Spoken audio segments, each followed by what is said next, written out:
चलो देखो क्या कह रहा है, small source of sound oscillates in simple harmonic motion with an amplitude of 17 centimetre. ठीक है, तो सोर्स है हमारे पास इधर और एसएचएम कर रहा है वो इधर और इधर जा रहा है टू एंड फ्रो, है कि नहीं? हाँ सर। इसका एम्पलीट्यूड मान लेते हैं ए है। ठीक है, ए का वैल्यू दिया हुआ 17 सेंटीमीटर और सॉरी एक डिटेक्टर यहाँ पे रखा हुआ है इसी लाइन पे। ठीक है, सोर्स जो है सोर्स जो साउंड एमिट कर रहा है उसकी फ्रीक्वेंसी दे रखी है अपने को 800 और speed of sound in air भी दे रखा है 340। ठीक है, फिर बोला है width of the frequency band detected by the detector is 8 hertz। इस स्टेटमेंट का क्या मतलब है पहले ये समझते हैं। width of the frequency band मतलब डिटेक्टर को एक मैक्सिमम फ्रीक्वेंसी सुनाई दे रही होगी F max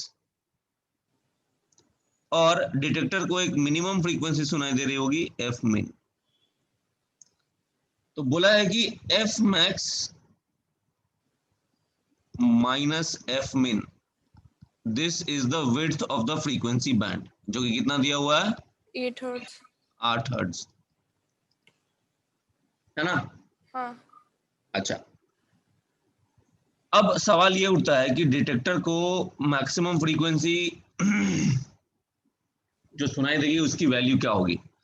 the maximum frequency will correspond to the moment जब सोर्स मैक्सिमम स्पीड से जा रहा होगा और उसकी तरफ जा रहा होगा, समझ रहे हो? हाँ। अभी होगा ना? हाँ। है ना, जिस मोमेंट पे वो अपने मीन पोजीशन पे होगा और किधर जा रहा होगा, डिटेक्टर की तरफ जा रहा होगा, उस समय जो साउंड रिलीज करेगा, ठीक है, उस समय जो साउंड रिलीज करेगा वो साउंड जब डिटेक्टर तक पहुंचेगा उस समय वो उसकी फ्रीक्वेंसी क्या होगी, मैक्सिमम होगी। समझ रहे हो? Yes sir. जैसे मान लो t इज इक्वल टू 0 पे वो मीन पोजीशन पे और किधर जा रहा है, और डिटेक्टर की तरफ जा रहा है, तो उस समय जो उसने साउंड रिलीज की, ठीक है, उस समय जो साउंड रिलीज की वो तुरंत तो डिटेक्टर तक पहुंचेगी नहीं, नहीं समझे? हाँ सर। समझा सर। उस साउंड को डिटेक्टर तक पहुंचने में कुछ टाइम तो लगेगा, नहीं? हाँ। है ना? तो लेकिन ये वाली sound t is equal to 0 पर रिलीज्ड जो साउंड है, ये साउंड जब डिटेक्टर तक पहुंचेगी तो उसकी फ्रीक्वेंसी कैसी होगी, मैक्सिमम। मैक्सिमम होगी। और हमको मीन पोजीशन की स्पीड पता है कितनी, ए ओमेगा, क्यों याद है? हाँ। हाँ। Omega is angular frequency. हाँ सर। नहीं? हाँ सर। हाँ। हाँ पता है। एंगुलर फ्रीक्वेंसी किसका, सोर्स का, साउंड का नहीं। हाँ। हाँ। ठीक, ये जो ओमेगा है omega of source, not of sound. ठीक है, चलो एफ मैक्स की वैल्यू बताओ। F naught into v by v minus a omega, चलेगा? हाँ। हाँ सर। सर। वी क्या है यहाँ पे, v is speed of sound in air. वैसे ही मिनिमम फ्रीक्वेंसी कब सुनाई देगी, minimum frequency will correspond to the time जब वो मीन पोजीशन पे होगा और उल्टा डायरेक्शन में जा रहा होगा, क्यों? हाँ। हाँ। v plus a omega. V plus है। हाँ समझ रहे हो?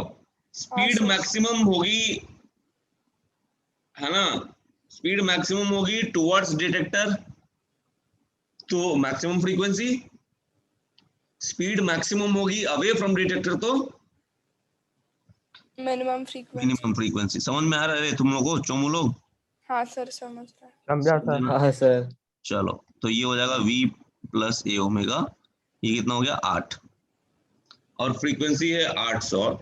तो इसको अगर हम सॉल्व करेंगे, ये सब बाकी सब मैं हटा देता हूँ आलतू फालतू, ठीक है। अब मैं इस इक्वेशन को करने जा रहा हूं सॉल्व, ठीक है। तो इस इक्वेशन को जब हम सॉल्व करेंगे तो क्या बनेगा हमको बताओ जरा। एफ नॉट की वैल्यू डालो 800, तो उधर उधर क्या चला जाएगा, राइट हैंड साइड में हो गया, कितना हो जाएगा, 0.01 हो जाएगा क्या?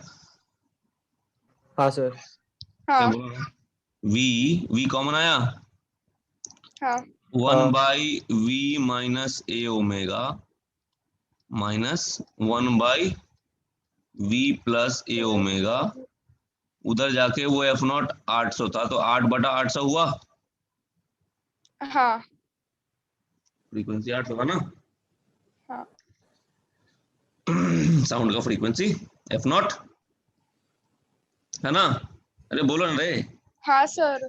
चलो अब इसको सॉल्व करो, इसको न्यूमरेटर में करोगे, इसको सॉल्व करोगे तो v plus a omega minus v minus a omega, तो ये हो जाएगा 2a ओमेगा हो जाएगा क्या? हाँ सर। हाँ। हाँ और इधर आएगा v square minus a square omega omega square. Omega square, ठीक है, इज इक्वल टू 0.01। और इसको सॉल्व करो फर्दर, ठीक है।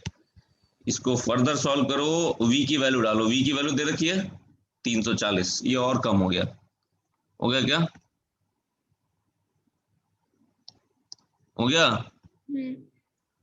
तो 2a omega by v square minus a square omega square is equal to 0.01/340। ये देखो कितना कम है ये। अब तुम लोग क्या करोगे कि हमको ए ओमेगा में ये क्वाड्रेटिक है ना, मान रहे हो? हाँ सर। तुमको दिख रहा हाँ। होगा कि ए ओमेगा में क्वाड्रेटिक है, क्योंकि ए स्क्वायर ओमेगा स्क्वायर दिख रहा है यहाँ पे, और यहाँ पे ए ओमेगा दिख रहा है। लेकिन अगर तुम ये ऑब्जर्व करो कि ये चूंकि टर्म जो है, ये वाला टर्म राइट हैंड साइड जो है वो बहुत छोटा है, बहुत छोटा है यार, नेग्लिजिबल, मतलब वो काफी कम है, 10 का पावर कुछ माइनस उनस में आएगा 3-4, है ना। हाँ तो मैं ये बोल सकता हूँ क्या कि न्यूमरेटर जो है वो डिनोमिनेटर से काफी छोटा होगा? हाँ हाँ सर। मैं बोल सकता हूँ ना, हाँ अप्रोक्सीमेशन करने जा रहा हूँ, ठीक है। अब बाद में देखना ये अप्रोक्सीमेशन सही भी होगा, वो क्वाड्रेटिक सॉल्व करने के बजाय इतना जो करेंगे हम लोग, उससे अच्छा हम लोग ये कर लेते हैं। तो न्यूमरेटर जो है वो डिनोमिनेटर से बहुत छोटा है, यानी कि जाहिर सी बात है कि ए ओमेगा बहुत कम है as compare to v. B v, V है ना। तो इसको मैं, इस टर्म को मैं इग्नोर कर दूंगा अभी, समझ रहे हो? हाँ सर। ये समझा आया सर। समझ में? हाँ सर कि समझ नहीं? तो अब बस बन गया हमको a omega is equal to v square 0.01 by 342। V square का वैल्यू डालो गुरु, कितना? 340। 340 into 340 into 0.01 divided by 340 into 2। 340 गया, अरे गया कि नहीं? हाँ गया और गया। ए का वैल्यू देखो, गया। एम्पलीट्यूड कितना है, 17 सेंटीमीटर। हाँ तो इसको मैं क्या 17/100 डालूं हाँ कि नहीं? हाँ सर। 17/100 इंटू ओमेगा, ठीक है। अब काटो तो इसको, ये 20 कट गया क्या इधर? अरे कटा कि नहीं? हाँ सर। ओमेगा का वैल्यू बोलो तो जरा, उधर से मल्टीप्लाई, 100 को उधर लेके जाओ, ये 100 को उधर क्रॉस क्रॉस मल्टीप्लाई करो। 100 इंटू 100 10 इंटू आएगा। 0.01 कितना हो गया? 1 हो गया। ये 1 10 हो गया। आया ओमेगा। हाँ ओमेगा 10 आया, टाइम पीरियड क्या हो जाएगा? 2π/ओमेगा, हाँ 2π/10, π/5। हाँ सर। यानी ये ऑलमोस्ट कितना हो गया, टाइम पीरियड हो गया हमको 2 इंटू 3.14 0.628 आएगा। देखो तो ये आंसर है क्या?